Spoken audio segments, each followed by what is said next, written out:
पण जेव्हा बच्चन साहेबांना कळलं की तुम्ही त्यांच्यासाठी गाणी म्हणता, तेव्हा बच्चन साहेबांनी अशी कुठली रिॲक्शन दिली?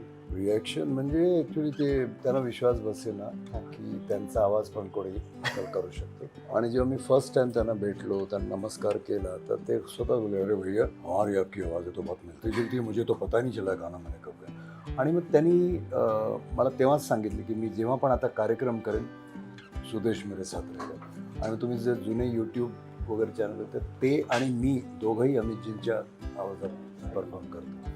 तर आणि त्यांनी एक्सेप्ट केला, ॲप्रिशिएट केलं. आणि सर्वात मोठं, ते स्वतः एक फार चांगले गायक आहेत. त्यांना खूप संगीताची समज आहे. ते सतार वाजवतात, पियानो वाजवतात, संगीतात. आणि रंग बरसे, मेरे अंगने में गाणी त्यांची हिट असून सुद्धा त्यांनी मला अलाव करणं गाणं, हा त्यांचा मोठेपणा.